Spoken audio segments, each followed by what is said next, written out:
domba-domba sesat. Target dakwah mereka gitu kan ya. Diajaklah saya ke gereja. Saya nggak tahu sama sekali, tapi yang namanya diajak yuk ke sana yuk. Sampai ke sana sekolah minggu ya. Nyanyi-nyanyi gitu. Wah, senang. Bismillahirrahmanirrahim.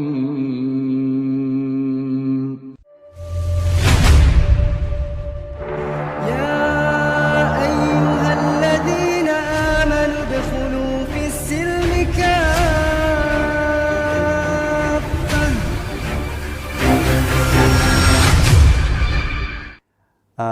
Saya lagi, Assalamualaikum warahmatullahi wabarakatuh. Saya Erwin Yahya, tapi nama komersilnya Erwin Senada karena tahun 1990 saya bareng teman-teman Agus Idwar, kemudian Lukman, dan saya waktu itu kuliah di FISIP UI.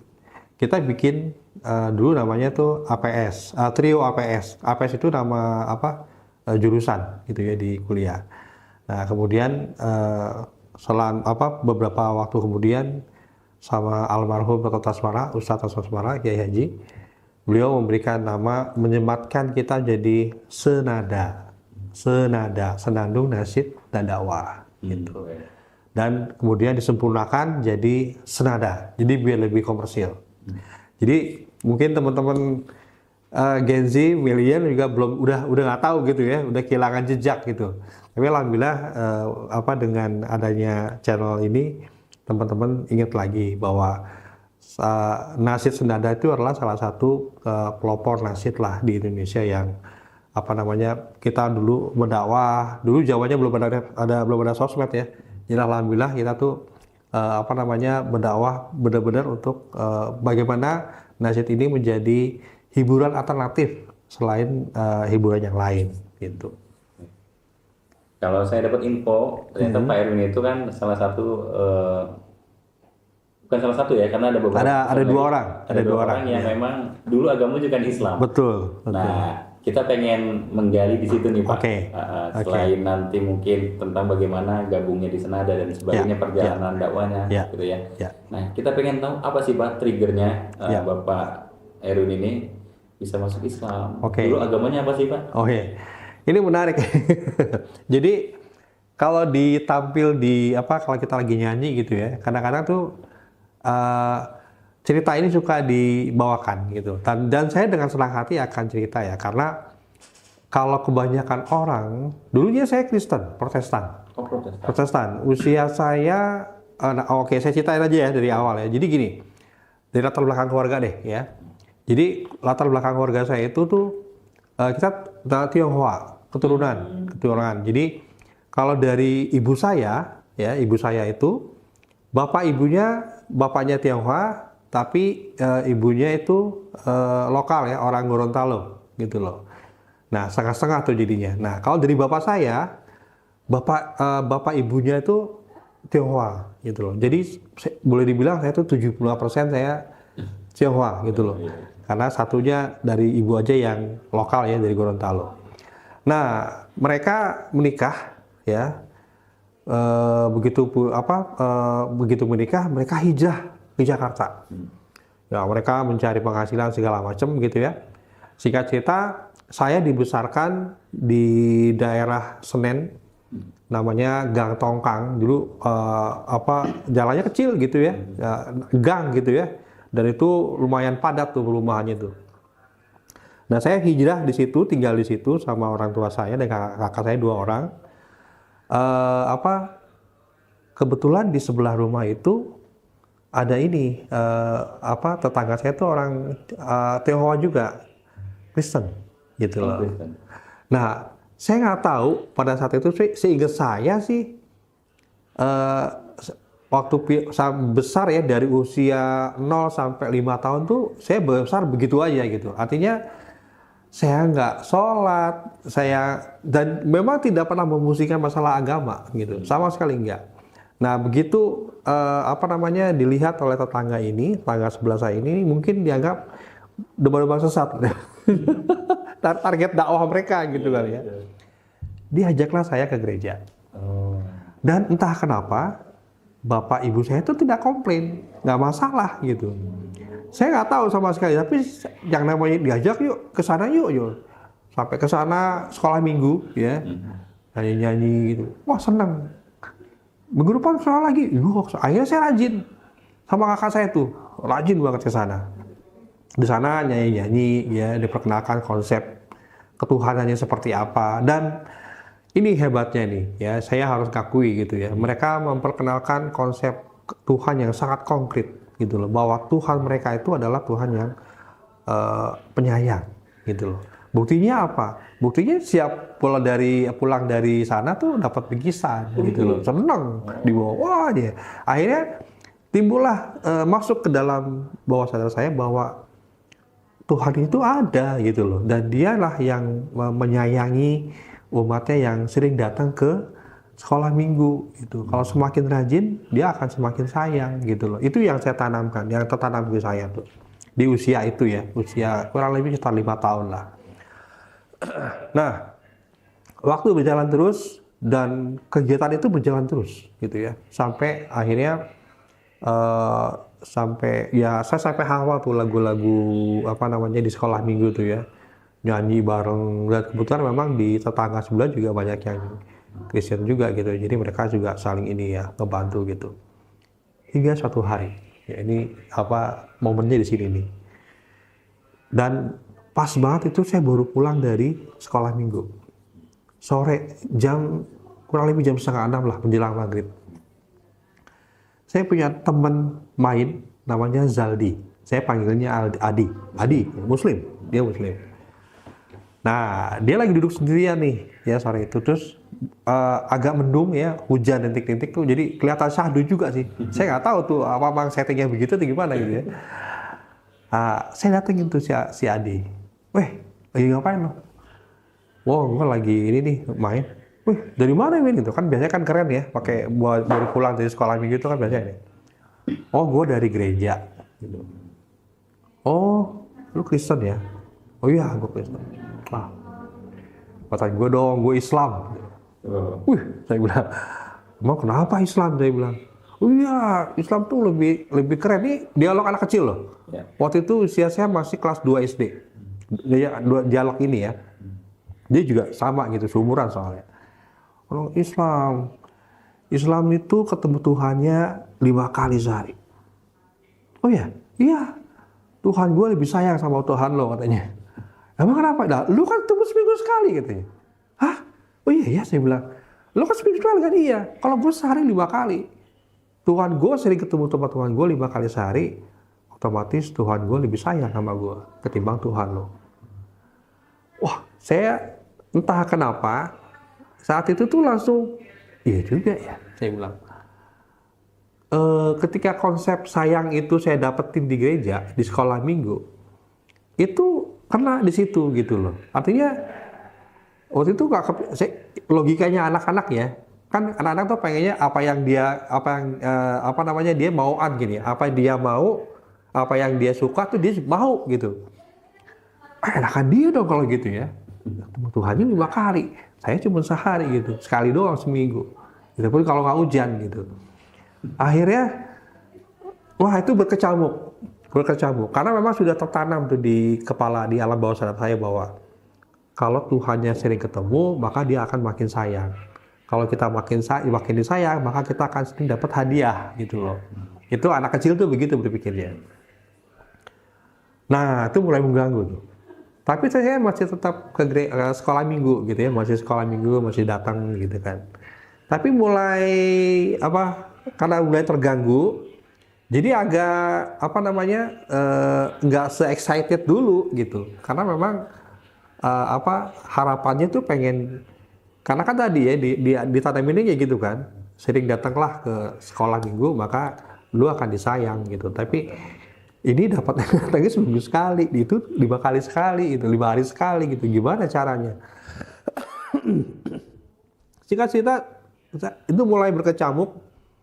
Yang men-trigger adalah ketika satu hari ibu saya, Win, tolong ambilin KTP mama di atas. Oh ya, saya pas datang ke lemari, saya buka, saya ambil dompet, saya sambil lihat, loh, kok ibu saya Muslim gitu, Islam tulisannya KTP-nya. Saya cek bapak saya, di situ ada juga KTP. Lah, kok Islam juga? Nih, kok kenapa saya jadi Kristen gitu? Wah, di situ tuh makin apa ya? Makin berkecamuk tuh. Anak kecil yang nggak tahu caranya, yang nggak ngerti ada perbedaan agama saat itu ya, di mana dia sendiri agamanya beda dengan orang tuanya, otomatis ketika mendengar cerita yang tadi dari si Adi itu saya jadi semakin semakin tergugah dong. Orang saya cita-citanya pengen disayang Tuhan karena dia 5 kali sehari, saya seminggu sekali gitu loh. Akhirnya bingung tuh, saya bingung. Wah, kok begini ya? Nah, dalam kebingungan itu keinginan untuk memeluk agama itu tuh, waktu itu saya nggak kepikiran peluk agama Islam. Tapi gimana caranya? Saya pengen jadi si Adi yang disayang Tuhannya 5 kali sehari gitu, yang ketemu Tuhannya 5 kali sehari gitu. Oke lah kalau gitu, ya udahlah. Waktu berjalan, masih bingung gimana caranya, nggak tahu karena anak kecil kan. Nah, momen keduanya lagi ketika ini kita saya mau ikut testing kenaikan kelas. Jadi yang jaga kalau kenaikan kelas itu kan yang yang jagain kan gurunya bukan guru wali kelas. Beda guru pasti yang di kelas lain. Saya duduk sendirian, semuanya duduk sendiri di meja gitu. Pas itu tes agama. Gurunya datang ke depan saya. Saya lagi mikir, aduh gimana ya? Itu nggak tahu kenapa tuh keinginan itu tuh sangat memuncak, bergejolak gitu loh. Tiba-tiba gurunya di depan saya gitu. Ini agamanya apa? Saya bilang apa coba? Islam, Pak. Oh ya, spontan keluarnya Islam, Pak. Dikasih dong soal Islam. Dan gurunya nggak tahu, bukan wali kelasnya gitu kan. Itu kan memang guru yang di switch gitu ya, diputar. 15 menit saya baca, saya nggak ngerti. Setengah jam mulai keringetan. Saya dulu tuh waktu kecil tuh orangnya suka keringetan. Jadi kalau ada sesuatu yang membuat saya grogi atau apa tuh, saya keringetan. 1 jam saya nangis, cegukan. Gurunya yang perin. Kenapa nangisnya? Itu saking saya keringetan basah gitu ya, sampai air mata juga itu kertas kertas soalnya itu sampai sobek karena basah. Kenapa nangis? Saya nggak bisa kerjain ini, Pak. Loh, kenapa kamu nggak belajar ya? Belajar, Pak. Ya tapi kenapa nggak bisa kerjain ini? Agama saya sebenarnya bukan Islam, saya bilang. Loh, tadi mintanya Islam. Iya, Pak, saya maunya Islam. Gurunya bingung. Lagi kamu gimana sih katanya? Jadi apa? Saya Kristen, Pak. Lah, gimana nih? Udah 1 jam lewat, Mas. 1 jam lewat, belum ngapa-ngapain, ya nggak bisa ngapa-ngapain, nggak bisa kerjain. Saya baca soalnya, rukun Islam itu apa, rukun iman ada berapa, kemudian tulisan Arab, nggak ngerti gitu. Itu deh katanya. Yaudah, gini deh katanya. Ini saya kumpulin gitu ya. Kamu pulang ke rumah, kembali ke orang tua kamu, kasih tahu kejadian ini, nanti besok pagi kamu datang lagi. Itu yang ngomong tuh Pak Syukur namanya, saya masih ingat. Mudah-mudahan Pak Syukur nonton ya. Oke, Pak, ya udah saya pulang. Nah, di rumah saya makin berkecamuk tuh. Gimana nih ngomongnya sama orang tua saya gitu. Akhirnya ketemu sama ibu saya. Saya ceritain kejadiannya kan. Ma, tadi gini. Ya sudah, ibu saya tuh tenang aja gitu loh. Ya sudah, kamu maunya apa agamanya? Aku mau Islam, Ma. Ya udah. Ibu saya tuh mengiyakan, mengamini gitu aja, selesai gitu kan, enggak. Tapi Mama besok pagi kita harus ke sekolah, ketemu Ibu Sri. Ya saya mudah-mudahan Ibu Sri juga nonton. Ibu Sri untuk suruh ketemu, saya nggak tahu tuh waktu itu untuk mengucapkan 2 kalimat syahadat gitu ya. Ibu saya mungkin udah ngerti itu. Akhirnya ya sudah, besok paginya saya datang lagi sama orang tua saya, sama ibu saya tuh. Ketemulah Ibu Sri, guru agama waktu itu. Ya dikasih tahu tuh jadi gimana? Kamu maunya apa? Aku mau Islam gitu. Kenapa mau Islam? Karena saya pengen disayang sama Tuhan saya gitu. Karena teman saya yang Muslim kok dapat ketemu Tuhannya 5 kali sehari. Gitu. Saya pengen kayak begitu gitu. Saking tertanamnya gitu ya, ingin mendapatkan kasih sayang dari Allah. Gitu. Ya sudah, disitulah saya syahadat. Dipandu sama siapa? Sama guru agama. Saksinya ibu saya tuh. Mudah-mudahan ibu saya mendapat rahmat ya, insyaallah. Disaksikan oleh beliau dan saya menjadi Muslim pada saat itu. Gitu. Ya sudah, alhamdulillah tuh ya. Nah teman-teman juga udah pada udah ngeliatin gitu kan. Nah yang bikin saya masih saya juga nggak percaya tiba-tiba saya udah jadi Muslim gitu ya. Tahu nggak Kang, yang ngajarin saya sholat itu bukan orang tua saya, tapi teman-teman saya. Ardi bukan, malah ada lagi nih teman sekelas namanya Ardi, Rahman Ardi. Mudah-mudahan beliau nonton. Saya diajarin sholat, diajak ke masjid gitu ya, sholat kayak gini nih, wudu dulu ya.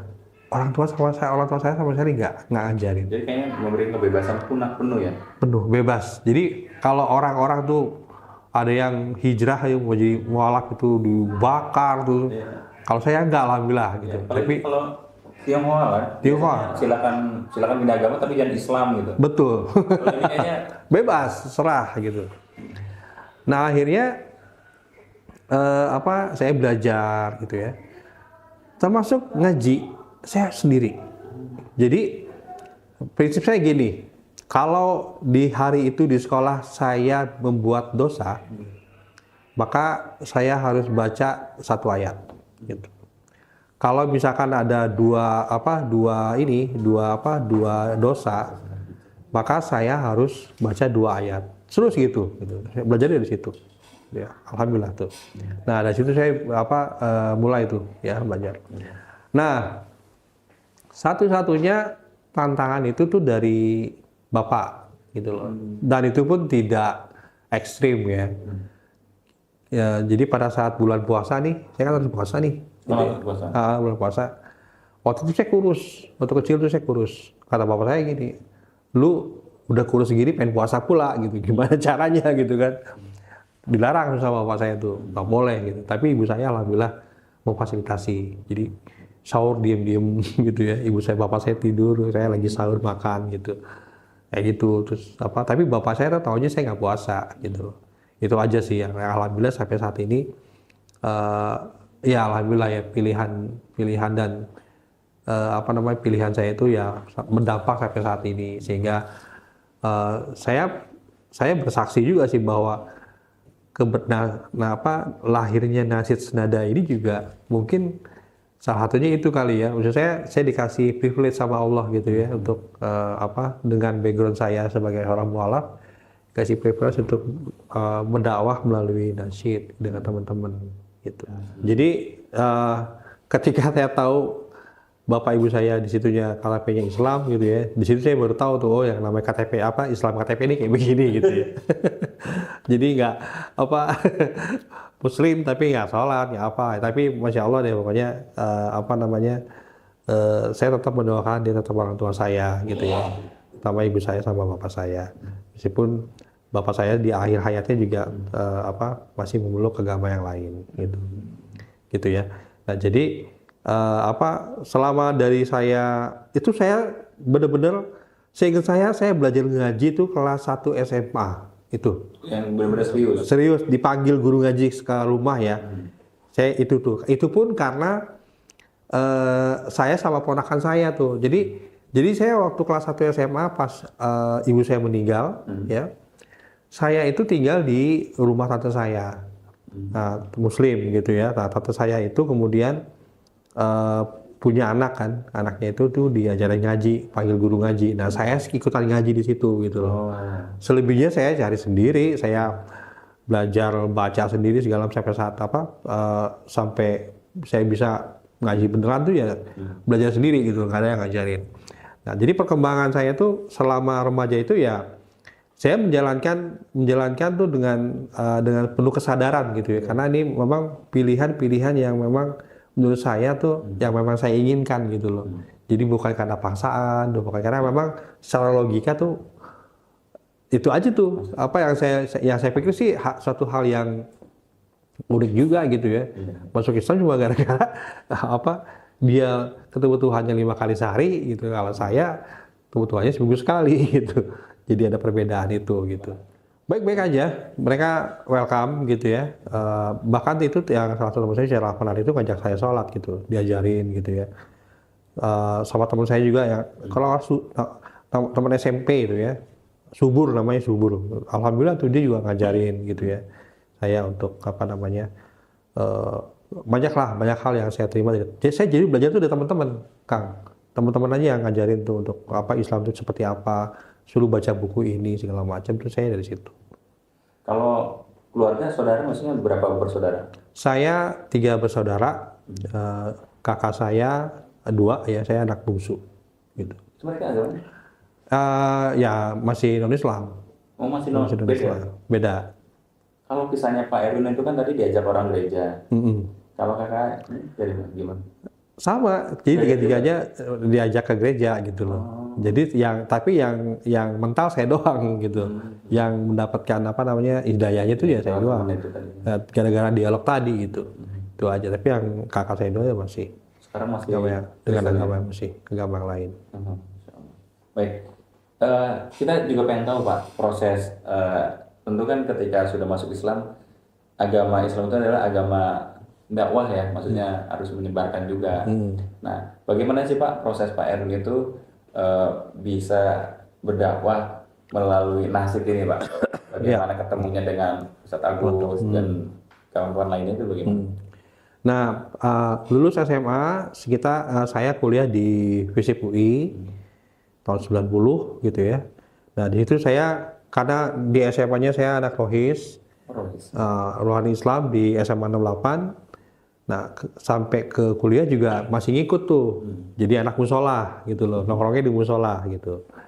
Nah, jadi itu di FISIP itu tuh dulu ada 2 organisasi nih. Organisasi musola itu yang informal, tapi yang formalnya yang diakui oleh kampus adalah Forum Studi Islam gitu loh. Nah, di FSI itu tuh waktu itu tuh mau bikin penyambutan Ramadan gitu ya, ada acara lah gitu. Waktu itu ketuanya Kang Heri ya, Heri Herudin tuh. Nah tuh dia bikin apa nih, buat acara ini gitu ya. Oh nasid aja gitu. Akhirnya saya Agus sama Lukman bikin nasid tuh. Nah dulu tuh saya udah ikut nasid, tapi nasid itu kan dulu begini ya. Dibawakan dengan misalnya nyanyi berjejer gitu ya. Zaman dulu tuh masih lagunya pun lagu dari import dari tentang perjuangan Palestina gitu kan. Jadi kalau nasyid berkembang di Indonesia itu karena faktor tadi perjuangan, simpatisan dengan Palestina gitu ya. Tapi kalau di Malaysia nasyid itu udah jadi budaya gitu. Jadi beda gitu. Nah, di Indonesia itu tuh kita bernasyid, saya juga ikut tuh teman-teman teman-teman fakultas teknik waktu itu sama MIPA ya. MIPA itu kemudian melahirkan Hijatul Islam gitu loh. Di FISIP ada senada gitu. Nah, seperti tadinya tuh nasyidnya haroki gitu ya. Bila di Islami wan ami tentang perjuangan gitu. Belakangan kita tuh berpikir, ini nih bisa nggak dakwah juga tapi buat umat yang di sini gitu loh. Kenapa? Ya karena kalau yang kayak gitu tuh hanya haroki itu udah ada Hijatul Islam gitu. Kita bagi tugas saya gitu. Gimana? Oh udah yang semangat itu hanya haroki gitu. Jadi Hijatul Islam itu lebih menguatkan yang sudah bagus itu. Kalau kita tuh yang amah gitu, yang umum kita ajak untuk masuk gitu. Jadilah kita bernasyid dengan gaya akapela gitu. Waktu itu saya mencoba gimana caranya ini biar masuk ke anak muda nih, gitu ya, biar bisa masuk ke anak muda ikut kita. Cobalah kita kalau sekarang kan ada cover-coveran ya. Dulu juga ada cover gitu ya, tapi covernya tuh saya rubah gitu ya, lagunya Boyz II Men dan Still of the Night kita rubah jadi tahajud gitu ya, menceritakan tentang bagaimana kita bertahajud, bermunajat kepada Allah segala macam. Saya buatlah karya akapelanya. Menarik saat itu ya, jadi mungkin dulu juga akapela belum terlalu meriah gitu ya. Suatu pertunjukan anak muda nyanyi 5 orang, 6 orang gitu ya dengan tanpa musik, tapi dengan akapela, itu jadi pertunjukan yang menarik gitu loh. Nah di situ tuh mulai berkembang lah. Kemudian kita tuh nyanyi dipanggil di TV itu, TPI waktu itu ya, nyanyi di sana. Ya, kemudian nyanyi juga di acara OKI, Organisasi Konferensi Islam tuh waktu itu masih di JACC waktu itu. Kita nyanyi di situ juga. Nah, dan mulalah kita berkembang tuh. Menyemarakan dunia, karena kita udah mulai merambah nih ke udah ke TV segala macam, industri ya, kemudian bikin album segala macam dan semakin berkembang. Jadi waktu itu tuh ya boleh dibilang Senada itu dari tahun sekitar mulai najak itu tahun 2000-an, tahun 2000 kita mengeluarkan album Neo Sholawat. Lagu kita itu yang Neo Sholawat itu adalah sholawat ya, akapela dengan berbagai macam versi bahasa gitu ya. Nah itu sama RCTI itu diambil tuh untuk jadi bumper tuh ya. Jadi kalau dia mengeluarkan program-program Ramadannya, lagunya Senada gitu. Nah disitulah orang mulai kenal. Ini siapa ya, lucu juga nih. Sholawat itu ada bahasa Jawanya, ada bahasa Minangnya segala macam, ada bahasa Mandarinnya gitu kan, menarik. Mulailah itu berkembang tahun 2000-an, kita mulai banyak dikenal, nyanyi kesana kemari gitu ya. Alhamdulillah sepanjang Ramadan itu boleh dihitung tuh Kang, makan buka puasa di rumah tuh paling cuma berapa kali gitu. Selebihnya di tempat acara gitu. Roso kemana-mana gitu, alhamdulillah. Suka dukanya apa aja Pak itu Pak? Mungkin sama teman-teman yang lain. Semuanya komplit kan masih sekarang? Masih. Satu orang yang sudah meninggal ya, wafat ya. Almarhum Alam Syah Agus. Dia sudah wafat duluan. Suka dukanya banyak ya. Dengan nasyid ini, jadi dulu kan belum ada sosial media gitu ya. Tapi alhamdulillah tuh kita nembus ribuan keping tuh. Kaset. Alhamdulillah. Ribuan keping tuh nembus tuh. Dan alhamdulillah nggak dibayar. Nggak dibayar Kang. Nggak dibayar royaltinya. Karena sampai sekarang. Karena ya sudahlah, sama seseorang ya oknum yang kalau produsernya bayar gitu ya. Tapi orang yang megang yang waktu itu yang yang megang dia yang istilahnya dia produsernya. Kalau perusahaan recordingnya sih bayar ke dia, ke produser. Produsernya sih kita dong gitu. Tapi itu somehow ketahan gitu ya, nggak tahu ini akhirnya jadi nggak terima itu. Tapi saya yakin Allah kasih yang lebih dahsyat lagi gitu. Kita dikasih umroh dan haji gratis. Alhamdulillah. Semuanya satu tim? Satu tim berangkat. Awal dari umroh gitu ya. Dari umroh itu kemudian kita fasilitas lagi untuk pergi haji di tahun yang sama. Gitu. Mungkin itu ya balasannya gitu. Dengan meskipun kita nggak dapat apa-apa dari royalti, tapi kita dapat yang lain gitu. Kita syukuri aja gitu. Alhamdulillah. Nasyid Senada itu sekarang kan masih eksis ya. Mungkin dengan generasi yang sudah tidak muda lagi. Artinya punya kegiatan masing-masing itu. Ya. Bagaimana cara mengumpulkan ketika ada satu panggilan untuk sholat dan sebagainya? Jadi kita tuh kan ada banyak tipe acara ya. Ada yang paling banyak, yang paling sering ini adalah wedding, pernikahan gitu loh. Wedding itu SOP-nya standar lah. Paling nyambut nyambut pengantin masuk gitu ya, pakai sholawat gitu ya. Sisanya udah nyanyi langsung berapa menit gitu ya, 30-45 menit lah gitu. Kecuali ada permintaan khusus dari mempelainya gitu. Pak, bawain lagu ini ya, gitu. Kita harus belajar tuh. Dulu kita pernah pernikahannya pejabat siapa gitu, dia minta lagunya Maher Zain. Kita nggak punya, atau dulu mahasiswanya juga belum punya, itu lagu baru gitu. Tapi ya sudahlah, karena permintaan mempelai harus bawa, ya kita bawakan, kita belajar gitu. Lagunya bahasa Arab juga kan. Kita bikin musiknya gitu, musiknya kita minta. Dari akapela tuh? Enggak, dia pakai musik. Musik. Kita minta orang bikin musik kayak begini, bikin mahasiswanya, nanti kita nyanyiin gitu loh. Jadi di atas tahun 2010 tuh kita udah mulai pakai musik, udah nggak akapela lagi, karena ternyata dengan musik itu tuh eksplorasinya lebih dapat lebih banyak, lebih luas gitu ya, dan diterima masyarakat. Jadi gini, pertimbangannya dakwah saya lagi Mas. Jadi bukan gaya-gayaan pakai musik gitu, enggak juga gitu loh. Mencakup lebih luas gitu. Betul, karena ternyata akapela itu enak ditonton live.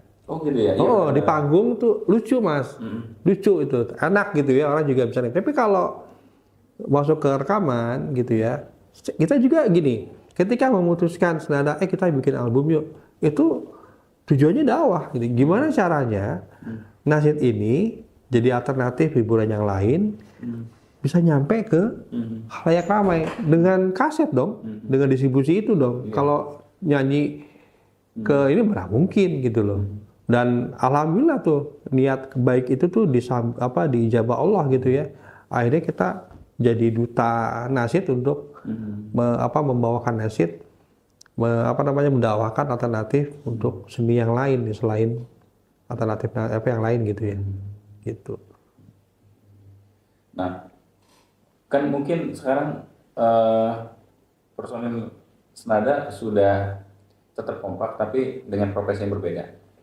Nah, sekarang kami ingin tahu juga apa nih sekarang nih kegiatan Pak Erwin selain show ini nih. Ya. Mungkin sahabat ngaji cerdas siapa tuh lagi membutuhkan sesuatu. Nah, qadarullah, ini yang dibutuhkan kita sama Pak Erwin ini. Iya, iya. Ya, jadi saya itu berkarir sambil bernasyid juga. Jadi ini double karir nih. Jadi senada itu kan tahun 2000-an mulai berkembang gitu ya. Nah, tapi tahun 96 saya itu bergabung di sebuah perusahaan swasta telekomunikasi. 96.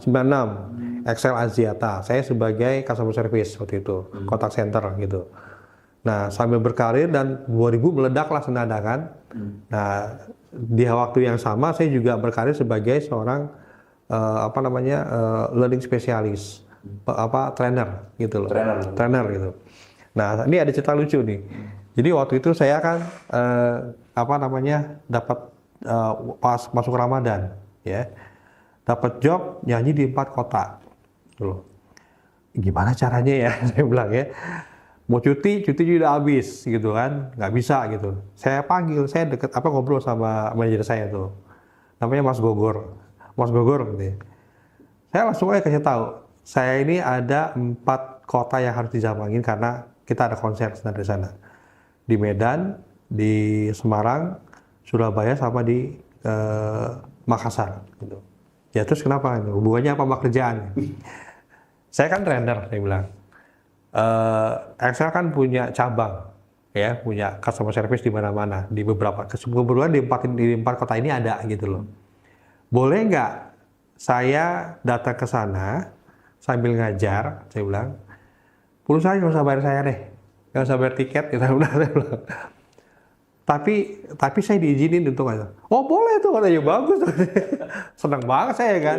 Win-win dong. Ya, perusahaan nggak usah keluar biaya untuk bayarin saya, tapi saya juga bisa nyanyi, pergi ke kota tersebut sambil ngajar, sambil kebetulan kalau Ramadan itu kan nyanyinya habis maghrib atau menjelang maghrib.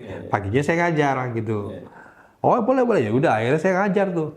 Paginya saya ngajar. Selesai menjelang, kan kalau ngajar sebulan puasa kan nggak lama-lama ya, paling setengah hari itu udah selesai.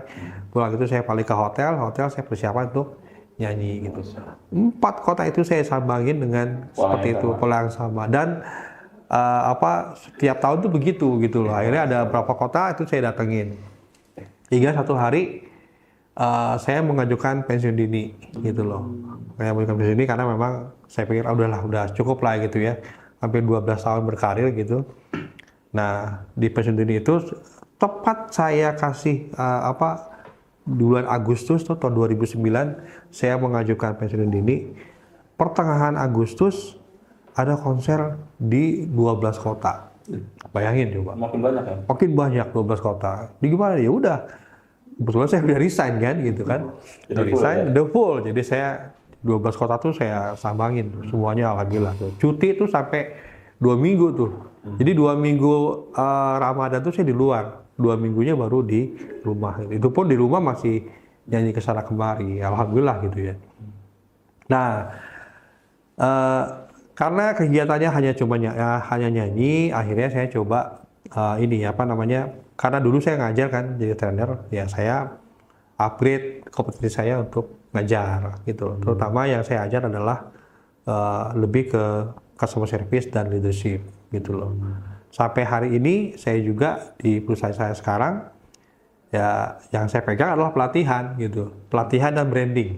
Jadi alhamdulillah di 2022 kemarin saya dikasih amanah oleh direktur untuk pegang branding sebuah perusahaan. Ya, alhamdulillah juga nih saya udah certified digital marketing BNSP gitu ya, udah ngerti lah. Makanya tadi ngobrol tuh nyambung tuh tentang monetize, algoritma segala macam gitu. Nah itu saya itu juga ditugaskan gitu ya, diamanahkan untuk pegang itu.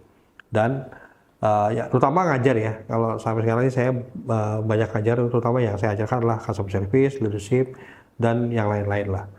Boleh kalau misalkan ada berjodoh gitu ya, kebutuhan kayak kita ngobrol aja lah. Misal sahabat ngaji cerdas punya perusahaan gitu ya, terus karyawannya pengen di coaching, berarti bisa ya Pak Erwin ya? Boleh. Apa aja tuh yang di coaching tuh apa aja? Saya juga jadi sertifikat nih ya. Saya pertama adalah sertifikat dari Hijrah Business Coach gitu ya. Coach untuk bisnis. Kemudian saya digital marketing. Kemudian K3 gitu ya. Terus ada design thinking juga. Cuma mostly saya banyak mengajar untuk yang customer service sama leadership. Itu dua team building lah, yang manajemen lah ya, soft skill. Banyak ke situ sih. Branding juga ada ya? Branding ada, tapi lebih ke sosial media. Sosial media. Gitu. Nanti bisa hubungin Pak Erwin kali ya nanti. Boleh. Saya cantumkan nomornya. Siap. Terima kasih. Pak Erwin. Ya. Kita sudah mendengarkan semua kisah Pak Erwin ya. Dari kecil sampai ternyata ada di coaching ya. Selain jadi coach, selain di bernasib itu. Nah, kita pengen dapat semangat nih, motivasi mungkin dari teman-teman sahabat ngaji cerdas yang sekarang mungkin di persimpangan jalan, terus yang sedang ragu atau mereka sedang bimbang gitu. Mungkin Pak Erwin yang punya pengalaman bisa membagikan kisahnya kepada, maksudnya membagikan semangat untuk mereka. Ya, teman-teman mungkin begini ya. Ini apa yang saya rasakan, waktu itu ya. Dengarkan kata hati. Kata hati itu tuh nggak pernah bohong. Jadi ketika teman-teman mendapatkan sesuatu yang ini saya yakin nih kayaknya ini menjadi sesuatu yang akan membahagiakan saya. Kayak saya waktu itu kan di alam bawah sadar saya bahwa Tuhan itu memang maha penyayang gitu, maha penyayang. Tapi kita bisa dapatkan itu dengan harus ada effortnya juga gitu ya. Kalau di Muslim kita harus sholat gitu, kita akan dapatkan itu nantinya ya, dan 5 kali. Jadi dirasakan dalam hati dan diikutin gitu ya, dan yakin itu bahwa itu adalah petunjuk yang menurut saya paling benar gitu ya, yang bisa kita jalanin. Yang penting kita percaya bahwa yang akan kita lakukan itu adalah sesuatu yang benar gitu. Itu otomatis gitu ya. Saya juga nggak tahu tiba-tiba kalau tadi nyimak cerita saya tuh ketika saya lagi bimbang memilih agama apa, tiba-tiba gurunya di depan saya agamanya apa, terucaplah Islam gitu ya, Islam gitu kan. Nah itu mungkin hal yang dari dulu sudah saya ingin ucapkan gitu ya, tapi nggak tahu caranya gimana gitu. Nah mungkin kalau sekarang, kalau yang sekarang kan kalau dulu kan saya masih kecil ya, nggak ngerti itu Alkitab itu isinya kemudian terjemahannya seperti apa, tafsirnya kayak gimana, saya belum ngerti gitu. Tapi berdasarkan feeling aja, itu tuh kalau kita mau ngikutin dan kita cari istilahnya apa ya, kita kulik gitu ya dengan perasaan yang lebih dalam itu, insya Allah tuh dapat ada ininya, petunjuknya ada gitu. Itu yang saya lakukan. Dan pernah juga nih ini juga buat teman-teman ya yang ini ada cerita menarik juga nih Kang. 2019 saya kecelakaan. Saya jatuh dari motor yang menyebabkan tulang panggul saya tuh patah gitu. Dan patahnya juga bukan patah yang gimana gitu ya. Lumayan berantakan. Sehingga saya harus dirawat di rumah sakit hampir 9 bulan. Dan saya nggak bisa jalan gitu. Waktu itu saya berpikir, ini mungkin udah jadi akhir saya kali ya. Karena apa Kang?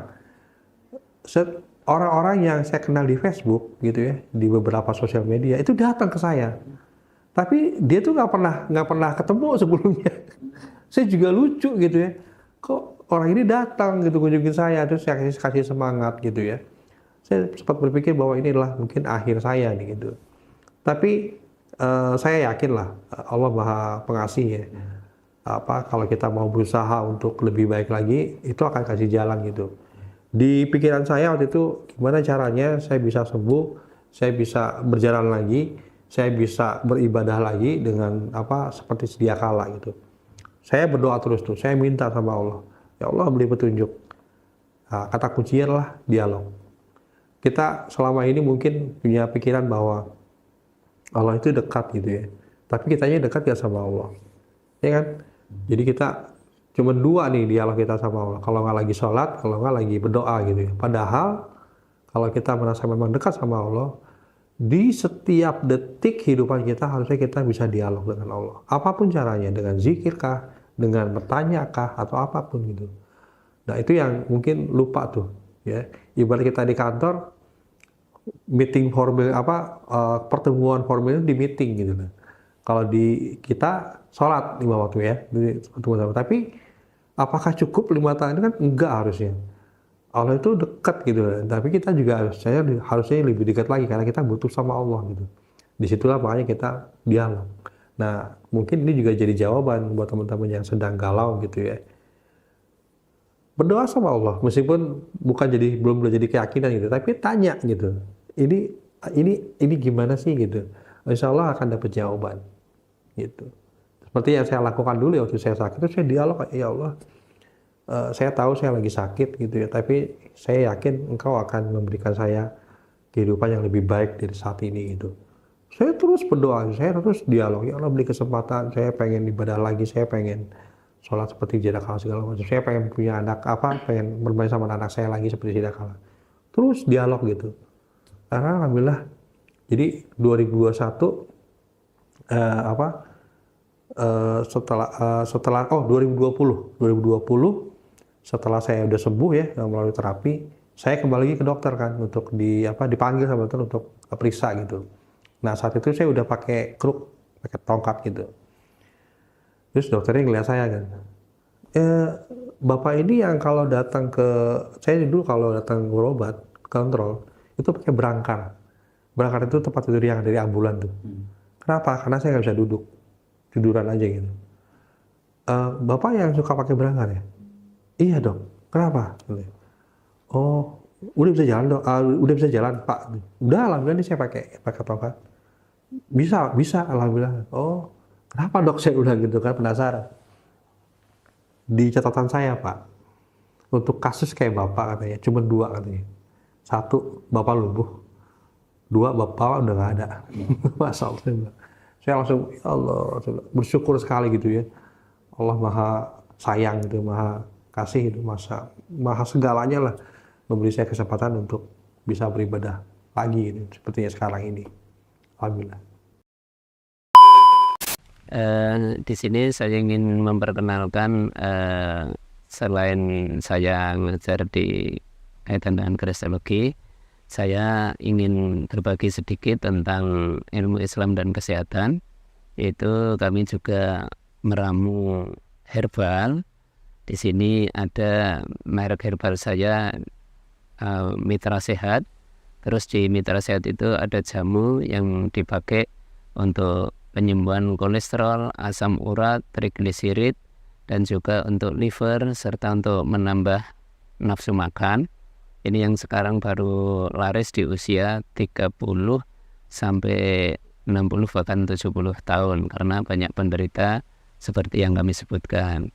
Dan juga kami meramu juga untuk obat kanker, obat diabetes, dan ini banyak pasien-pasien kami yang alhamdulillah cocok menggunakan itu. Satu contoh misalnya ya, bahwa ada seorang yang kena kanker di balik matanya, sudah segede telur. Nah ini akhirnya minum jamu kami dan juga kami terapi di rumah. Nah, nanti terapinya ingin kami ceritakan di sisi lain. Nah ini akhirnya inilah pasien saya yang paling cepat sembuh, yaitu setelah minum jamu untuk kanker mata tadi, itu 1 minggu setelah dia buta 3 bulan itu bisa melihat walaupun seperti siluet ya hitam sama putih. Jadi ini orang, ini meja itu cuman bisa melihat hitam. Setelah minum 2 minggu mereka bisa minum dengan minum jamu ini mereka bisa melihat 2 meter tapi sudah berwarna. Misalnya saya pakai baju batik atau apa, dia sudah melihat, tapi selebihnya dari 2 meter dia nggak bisa melihat. Nah setelah minum 1 bulan, alhamdulillah dia bisa jalan-jalan sampai ke Jakarta, ke Bali. Maka dari itu rekan-rekan yang punya masalah dengan kesehatan, silahkan nanti konsultasi, bisa dengan kami. Sebisa mungkin kami akan jawab, dan sebisa mungkin rekan-rekan juga bisa berbagi untuk kesehatan di teman-temannya, juga bisa beli jamu dari tempat saya, dan jamu dari pembeli nanti sebagian kami sisihkan untuk berdakwah. Maka dari itu silahkan beli jamu di tempat kami, karena sebagian adalah untuk ibadah kita, yaitu untuk dakwah. Bisa nanti bisa request untuk menyantuni anak-anak yatim. Terima kasih.